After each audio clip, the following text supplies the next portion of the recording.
भगवान श्री कृष्ण की जय। 18वां अध्याय ययाति चरित्र। ओम नमो भगवते वासुदेवाय। श्री सुखदेव जी कहते हैं, परीक्षित, जैसे शरीरधारियों के 6 इंद्रियां होती है, वैसे ही नहुष के 6 पुत्र थे। उनके नाम थे यति, ययाति, सयाति, आयति, वियति और कृति। नहुष अपने बड़े पुत्र यति को राज्य देना चाहता था, परंतु उसने स्वीकार नहीं किया, क्योंकि वह राज्य पाने का परिणाम जानता था। राज्य एक ऐसी वस्तु है जो उसके दाव पेच और प्रबंध आदि के भीतर प्रवेश कर जाता है, वह अपने आत्म स्वरूप को नहीं समझ सकता। जब इंद्र पत्नी सची से सहवास करने की चेष्टा करने के कारण नहुष को ब्राह्मणों ने इंद्रपद से गिरा दिया और वह अजगर बन गया, तब राजा के पद पर ययाति बैठे। ययाति ने अपने 4 छोटे भाइयों को राज्य 4 दिशाओं में नियुक्त कर दिया और स्वयं शुक्राचार्य की पुत्री देवयानी और दैत्यराज वृषप्रभा की पुत्री सर्वनिष्ठा को पत्नी के रूप में स्वीकार करके पृथ्वी की रक्षा करने लगे। राजा परीक्षित ने पूछा, भगवान शुक्राचार्य जी तो ब्राह्मण थे और ययाति क्षत्रिय, फिर ब्राह्मण कन्या और क्षत्रिय वर का प्रतिलोम यानी उल्टा यह कैसे हुआ?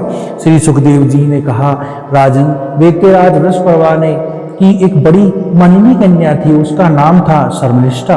वह एक दिन अपनी गुरु पुत्री देवयानी और हजारों सखियों के साथ अपनी राजधानी के श्रेष्ठ उद्यान में टहल रही थी। उस उद्यान में सुंदर सुंदर पुष्पों से लदे हुए अनेकों वृक्ष थे।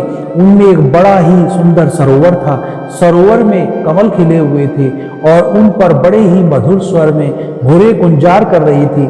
उनकी ध्वनि से सरोवर का तट गूंज रहा था। जलाशय के परम पास पहुंचने पर उस सुंदर कन्या ने अपने अपने वस्त्र तो घाट पर रख दिए और उस तालाब में प्रवेश करके वह एक दूसरे पर जल उछीव कर क्रीड़ा करने लगी। उसी समय उधर से पार्वती जी के साथ बैल पर चढ़े हुए भगवान शंकर आ निकले।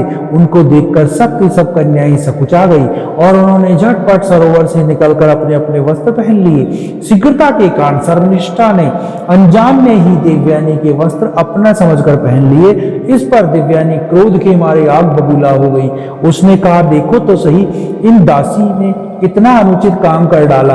राम राम, जैसे कुतिया यज्ञ का हविष्य उठा ले जाए, वैसे इसने मेरे वस्त्र पहन लिए। जिन ब्राह्मणों ने अपने तपोबल से संसार की सृष्टि की है, जो परम पुरुष परमात्मा का मुख्य स्वरूप है, जो अपने हृदय में निरंतर ज्योतिर्मय परमात्मा को धारण किए हुए हैं और जिन्होंने संपूर्ण प्राणियों के कल्याण के लिए किए वैदिक मार्ग का निर्देशन किया है, बड़े बड़े लोकपाल और दैत्यराज इंद्र, ब्रह्मा आदि भी जिनके चरणों की वंदना और सेवा करते हैं, और तो क्या, लक्ष्मी जी के एकमात्र आश्रय परम पावन विश्वात्मा भगवान भी जिनकी वंदना और स्तुति करते हैं, उन्हीं ब्राह्मणों में हम सबसे श्रेष्ठ रघुवंशी हैं और उसका पिता प्रथम जो तो असुर है, फिर हमारा शिष्य है। इस पर भी इस दुष्टा ने जैसे शूद्र वेद पढ़ ले, उसी प्रकार हमारे कपड़ों को पहन लिया।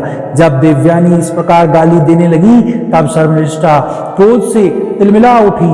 वह चोट खाई हुई नागिन के समान लंबी सांस लेने लगी और उसने अपने दांतों से होठ दबाकर कहा, भिखारिनी, तू इतना बहक क्यों रही है?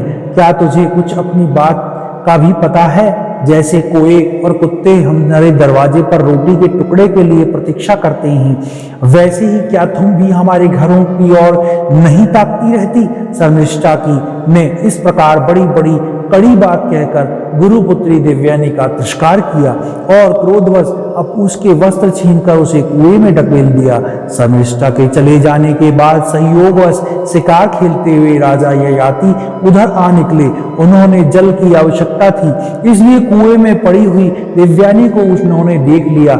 उस समय वह वस्त्रहीन थी, इसलिए उन्होंने अपना दुपट्टा उसे दे दिया और दया करके अपने हाथ से उसका हाथ पकड़कर उसे बाहर निकाल दिया। देवयानी ने प्रेम भरी वाणी से वीर ययाति से कहा, वीर शिरोमणि राजन, आज आपने मेरा हाथ पकड़ा है।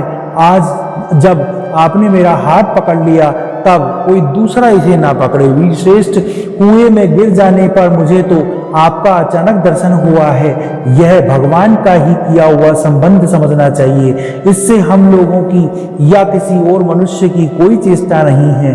वीर श्रेष्ठ, पहले मैंने बृहस्पति जी के पुत्र कच्छ को शाप दे दिया था, उस पर उसने भी मुझे शाप दे दिया था। इसी कारण ब्राह्मण मेरा पानी ग्रहण नहीं कर सकता।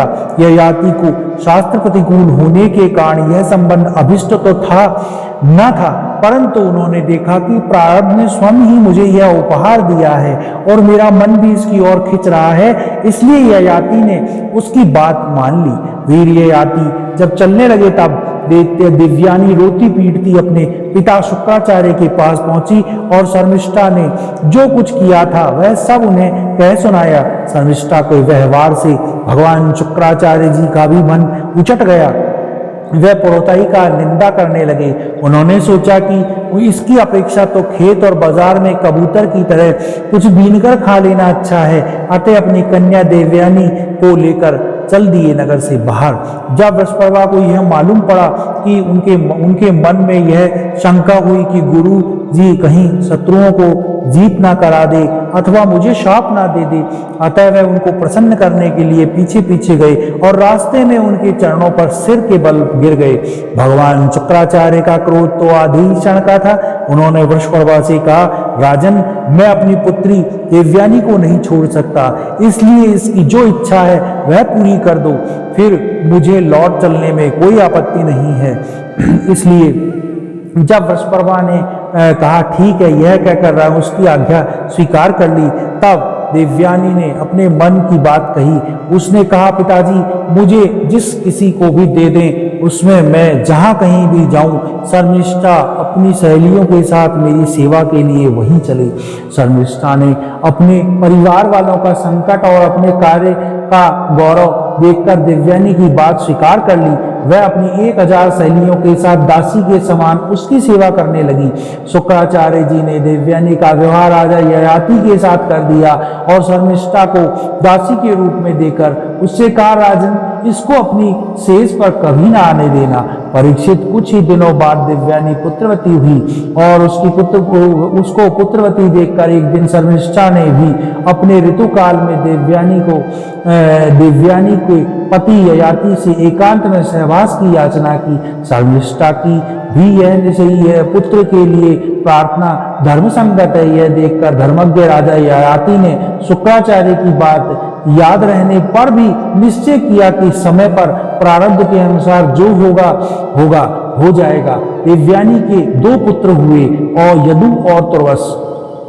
तब वृषपर्वा की पुत्री शर्मिष्ठा के 3 पुत्र हुए, द्रयु, अनु और पुरु। जब मानिनी देवयानी को यह मालूम हुआ कि शर्मिष्ठा को मेरे पति के द्वारा ही गर्भ रहा है, तब वह क्रोध से बेसुध होकर अपने पिता के घर चली गई। कामी ययाति ने मीठी मीठी बातें, अनुनय विनय और चरण दबाते हुए आदि से देवयानी को मनाने की खूब चेष्टा की। उसके पीछे पीछे वहां तक चले गए, परंतु न मना सके।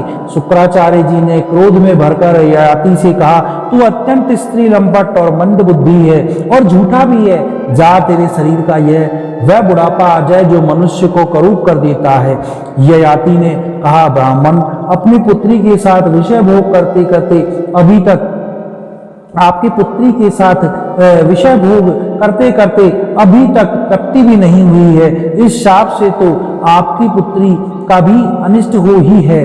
उस पर शुक्राचार्य ने कहा, अच्छा जाओ, जो प्रसन्नता से तुम्हें अपनी जवानी दे दे उससे अपना बुढ़ापा बदल लो। शुक्राचार्य जी ने जब ऐसी व्यवस्था कर दी, तब वह अपनी राजधानी में आकर ययाति ने अपने पुत्रों से यदु से कहा, बेटा, तुम अपनी जवानी मुझे दे दो और मैं अपने नाना का दिया हुआ बुढ़ापा तुम स्वीकार कर लो, क्योंकि मेरे प्यारे पुत्र, मैं अभी विषयों से तृप्त नहीं हुआ हूँ, इसलिए तुम्हारी आयु लेकर मैं कुछ वर्षों और आनंद भोगूंगा।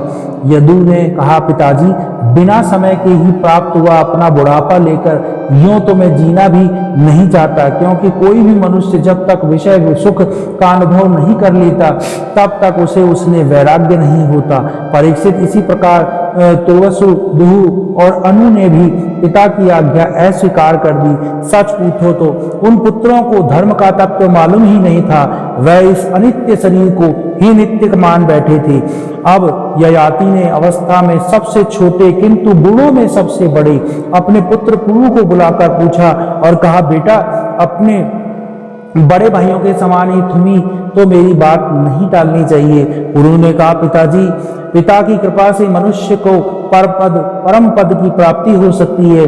वास्तव में पुत्र का शरीर पिता का दिया हुआ ही होता है। ऐसी अवस्था में ऐसा कौन है जो इस संसार में पिता के उपकारों का बदला चुका सके।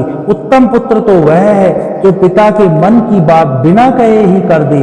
कहने पर श्रद्धा के साथ आज्ञा पालन करने वाले पुत्र को मध्यम कहते हैं। जो आज्ञा प्राप्त होने पर भी अश्रद्धा से उसका पालन करे वह अधम पुत्र है। और जो किसी प्रकार भी पिता की आज्ञा का पालन नहीं करता उसको तो पिता पुत्र ही कहना भूल है, वह तो पिता का मलमूत्र ही है। परीक्षित, इस प्रकार कहकर पुरु ने बड़े आनंद से अपने पिता का बुढ़ापा स्वीकार कर लिया। राजा ययाति ने भी उसकी जवानी लेकर पूर्वत विषयों का सेवन किया। वह सातों द्वीपों में एक छत्र सम्राट बने। पिता के समान भली भांति प्रजा का पालन करते थे। उनकी इंद्रियों की में पूरी शक्ति थी और वह यथा प्राप्त विषयों का यथेष्ट उपयोग करने लगे। दिव्यानी उनकी प्रियतमा पत्नी थी। वह अपने प्रियतम ययाति को अपने मन, वाणी, शरीर और वस्तुओं के द्वारा दिन दिन और भी प्रसन्न करने लगी और एकांत में सुख देने लगी। राजा ययाति ने समस्त वेदों के प्रतिपाद्य सर्वदेव स्वरूप यज्ञ पुरुष भगवान श्री हरि का बहुत से बड़ा ही बड़ा दक्षिणा देने वाले यज्ञों का यजन किया, जिससे आकाश में दल के दल बादल दिखते थे और कभी नहीं दिखते। वास्तव वैसे ही परमात्मा के स्वरूप में यह जगत स्वप्न, माया और मनो राज्य के समान कल्पित है।